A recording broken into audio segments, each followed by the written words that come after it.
programme. It's nice to be You're here. shaking your head watching that. I mean, but he must be one of the great characters to play. He is. He is.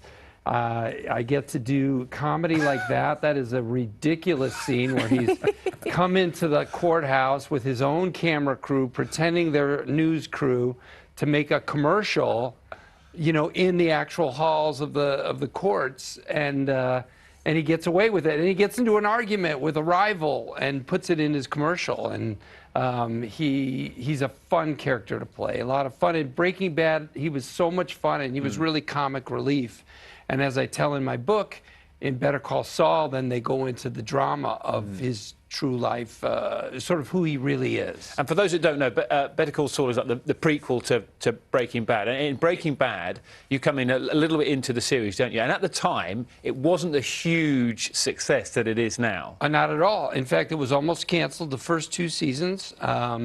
It was very much on the fringe of what people were watching. That's why it's comedy, comedy, comedy. And then drama has become how I've become known around the world, from Better Call Saul and the action movie Nobody and things like that. And you say that because, you know, the vast majority before that was writing stuff for programs like Yeah, Saturday I was a Night writer. Live. I've got 2 Emmys for comedy writing. I wrote Chris Farley's motivational speaker character, Matt Foley. I wrote for Saturday Night Live. I had my own show. I wrote for Tenacious D. I wrote Tim and Eric. I helped out to construct their show. I wrote many, many things that you've seen, and that's what I did. And I liked to perform once in a while. And then I got this fluke of an offer to be on Breaking Bad, which nobody was watching. And then it snowballed into this huge thing. At what point did you realise this is actually quite big? What was it a day? Was it a series of events? How did it work? The Comic-Con of the final season of Breaking Bad, and they have a comic convention. It's all people who are into TV shows and movies and cartoons and animation.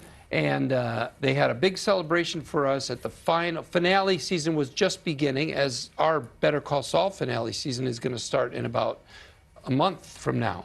And it was the biggest thing I've ever been a part of. I mean, it was the closest to feeling like you were a Beatle at once for a few minutes in this life.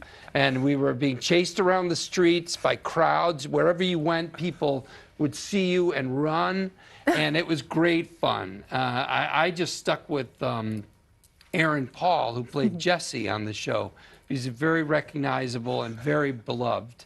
And it was just great fun to travel around with him and see that convergence of energy and excitement. And as a comedy writer, as someone who I guess you consider yourself primarily, you know, for all that time you were writing, did you ever imagine you might feel like a Beatle? No, not at all. And it was fun to do for a few minutes and then be done with it. So, because those Comic-Con events, they can be intense, can't they? Oh yeah, thousands of people. And that was a great... you know, there's thousands of people in this large convention center, and that, if you want to experience it, you have to go in disguise. So that year, Bryan Cranston had a very specially made mask of his own head that he put over his head. It looked exactly like him, but because it was a mask, nobody bothered him. That's and he ingenious, walked around isn't it? the floor. It was genius. It sounds to me, do you prefer... In terms of your career then, when you look back at it, do you prefer writing for other people? Do you get more of a buzz from writing a line that someone else delivers well? Yes, writing to me is more satisfying over time. It sticks with you that you did something special. I talk about this in my book, that it just feels like an achievement. Acting feels like you ran a race. You can sort of remember you did it, but I don't know, did I? I don't know, look at the clock again, make sure I did it. Was that really me? Yeah, was that really me? I don't know, it's a thing that passes. It's more fleeting, but it's great fun to do, and I've had the chance to do it at a high level now for a few years. Now, I believe that you recently had quite a health scare, didn't you? I did. I had a heart attack. You had a heart which attack? Which is called a heart incident, technically. Yeah. If you're a heart doctor, you'd say, no, Bob, you had a heart incident. Who knows? I stopped breathing. My heart stopped because it got blocked by a plaque in the widowmaker artery. And I would have died if my cast members hadn't been, 10 feet away watching me go down. You were on a set? I was on the set of Better Call Saul in our finale season, which took almost a year to shoot. There's 13 episodes, and it took a long time to make. I slowed us down with the heart attack. I did take a 5-week break after that, but I had surgery the next morning. They went through my wrist, and they put 2 stents in, and so my heart is partly tin now.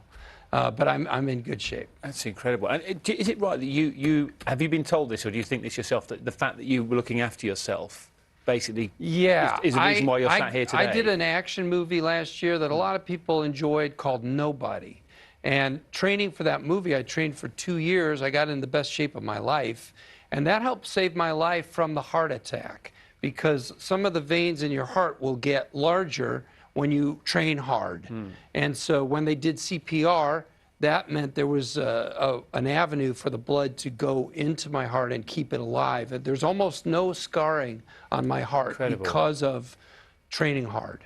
So if you're training, keep it up. It's good for you. Even if you have an incident like that happen, it'll keep you alive. So what do you do about that now, then?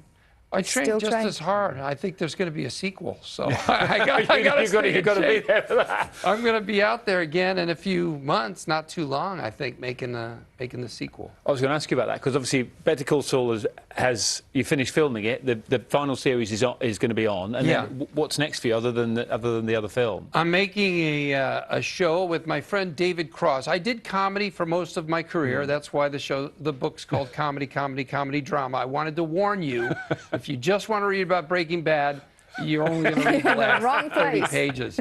But it's a good 30 pages. But it's a comedy project called Guru Nation. Okay. And we're going to play gurus. I'm going to be a Bhagwan Sri Rajneesh kind of guy. He's going to be a Keith Raniere from Nexium type guy. I don't know if you guys know these references, but if you watch The Vow on Netflix, you can learn about some of the modern cults in America, and we're going to make fun of them. Okay, well, I'm sure it's going to be as successful as your other stuff. Thank you so much for coming in and talking to us about your memoir, which is called, as you said, Comedy, Comedy, Comedy, Drama. Yeah. And it's out now. Thank you very much, Bob. Thank you Great so to see you. Bob, it's brilliant to meet you. I'm sure you don't really have a tin heart. I think there's a real beating heart under there. You're watching